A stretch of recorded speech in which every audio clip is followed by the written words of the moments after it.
BNP ক্ষমতায় গেলে শিক্ষিত তরুণ তরুণীদের জন্য বেকার ভাতা চালু ও কর্মসংস্থান সৃষ্টি করা হবে বলে মন্তব্য করেছেন দলটির যুগ্ম মহাসচিব শহীদ উদ্দিন চৌধুরী আনি।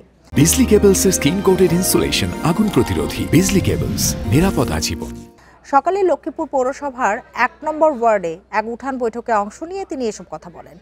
এ সময় বিএনপি চেয়ারপারসন বেগম খালেদা জিয়ার সুস্থতা কামনা করে আনি বলেন, খালেদা জিয়া বেঁচে থাকা মানে বাংলাদেশের গণতন্ত্রের ভিত শক্তিশালী থাকা, গণতন্ত্র শক্তিশালী হওয়া।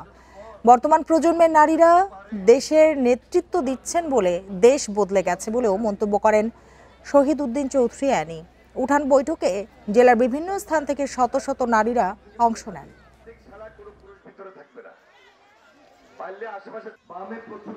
যারা ছাত্র, যারা ছাত্রী, যারা তরুণ, যারা তরুণী পড়ালেখা শেষ করেছে, চাকরি পাচ্ছে না, তাদেরকে আমরা একদিকে ট্রেনিং দিব, আরেকদিকে বেকার ভাতা দিব 1 বছর।